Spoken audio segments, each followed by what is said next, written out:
Have you ever wondered how Netflix knows exactly what movie you want to watch next, or how your phone unlocks just by looking at your face?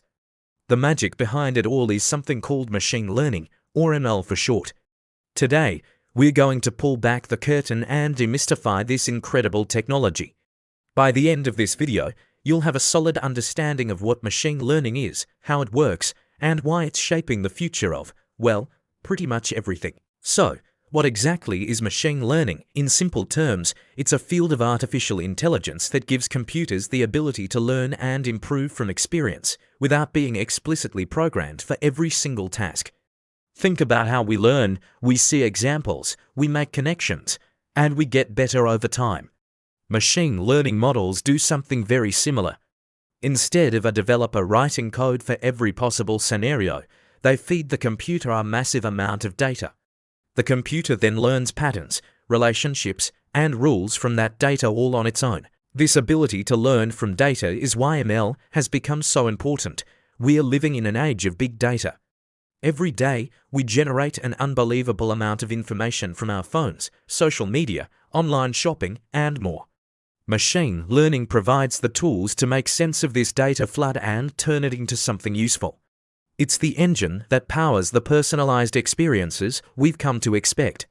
From the product recommendations you see on Amazon, to the spam filter in your email, to the smart assistants like Alexa and Siri that answer your questions, machine learning is working quietly in the background, making our lives easier and more efficient. To really get a grip on ML, it helps to know about its main types. The first and most common type is called supervised learning. The word supervised is key here. Imagine you're teaching a child to recognize different animals.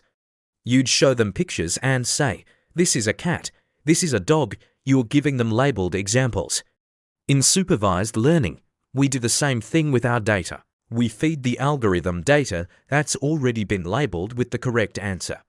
For instance, if we want to build a model that can tell whether an email is spam or not, we would give it thousands of emails that have already been labeled as spam or not spam. The model learns the features that are common in spam emails, like certain keywords or sender patterns. Once it's trained, it can then look at a new, unlabeled email and make a pretty accurate prediction. This is a classic example of a classification problem, sorting things into categories. Another type of supervised learning is regression, which is about predicting a continuous value. Think about predicting house prices based on features like size, location, and number of bedrooms. The model learns the relationship between these features and the price from past sales data.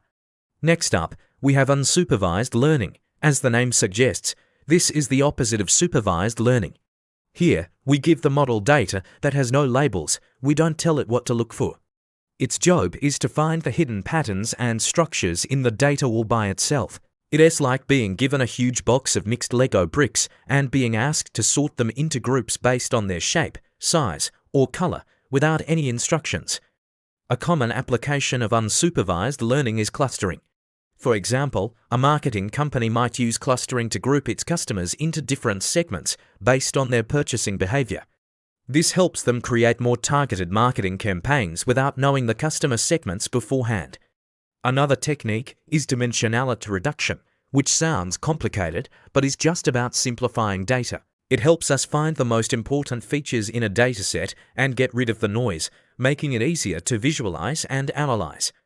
The third main type is reinforcement learning. This one is really cool and is modeled after how humans and animals learn through trial and error. In reinforcement learning, an agent learns to make decisions by performing actions in an environment to achieve a goal. When it makes a good move, it gets a reward. When it makes a bad one, it gets a penalty. Over time, the agent learns a strategy or policy that maximizes its total reward. A famous example is how Google's AlphaGo learned to play the complex game of Go. It played millions of games against itself, learning from its wins and losses, and eventually became so good that it could beat the world's best human players. Reinforcement learning is also huge in robotics, where a robot can learn to walk or pick up objects by trying different movements and getting feedback from its sensors.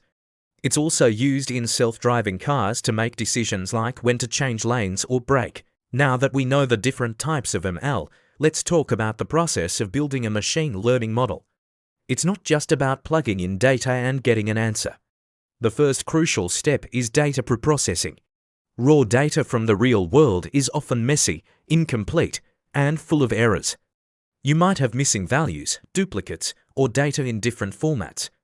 Preprocessing is all about cleaning and organizing this data to make it suitable for the model. As they say in the field, garbage in, garbage out, the quality of your data directly impacts the quality of your model. Once the data is clean, we move on to model training. This is where the learning actually happens. We split our data set into two parts, a training set and a testing set. We use the majority of the data, the training set, to teach the model. The model looks at this data, identifies patterns, and adjusts its internal parameters to make accurate predictions. After the model is trained, we need to know how well it actually works. That's where the testing set comes in. This is data that the model has never seen before. We use it to evaluate the model's performance. We compare the Model's predictions on the test data with the actual outcomes to see how accurate it is. This step is vital to ensure that our model can generalize to new, unseen data and isn't just memorizing the training examples. There are many different algorithms, or sets of rules, that a model can use to learn. Some of the most common ones include linear regression, which we mentioned earlier for predicting values like house prices. Then there are decision trees, which make decisions by splitting data based on a series of questions, much like a flowchart. They're very intuitive and easy to understand. And of course, we have to talk about neural networks. Inspired by the structure of the human brain, neural networks are at the heart of the deep learning revolution. They consist of interconnected layers of neurons that process information. Deep learning, which uses very deep neural networks with many layers, has achieved state-of-the-art results in areas like image recognition, natural language processing, and speech recognition. It's the technology behind things like Google Translate and the facial recognition on your phone. But as powerful as machine learning is, it's not without its challenges. One of the biggest concerns is ethical considerations and bias. Machine learning models learn from the data we give them. If that data reflects existing societal biases, the model will learn and even amplify those biases. For example, if a hiring algorithm is trained on historical data from a company that predominantly hired men, it might learn to unfairly favor male candidates. It is crucial for developers and companies to be aware of these potential biases and work actively to create fair and ethical AI systems. Another challenge is the black box problem. Some complex models, especially deep neural networks, can be so intricate that it's difficult to understand exactly how they arrive at a particular decision. This lack of interpretability can be a problem in high-stakes fields like medicine or finance, where we need to be able to explain the reasoning behind a decision. Looking to the future, the impact of machine learning is only going to grow. We're seeing emerging trends like automated machine learning, or AutoML, which aims to automate the entire process of building ML models, making the technology accessible to even non-experts. We're also seeing advancements in areas like generative AI, which can create brand new content, from text and images to music and code. The possibilities are truly mind-boggling. Machine learning will continue to transform industries, create new jobs, and fundamentally change how we interact with technology and the world around us. So, let's do a quick recap. We've learned that machine learning is about teaching computers to learn from data. We explored the three main types: supervised, unsupervised, and reinforcement learning. We walked through the key steps of building a model, from data preprocessing to training and evaluation, and touched on popular algorithms like neural networks.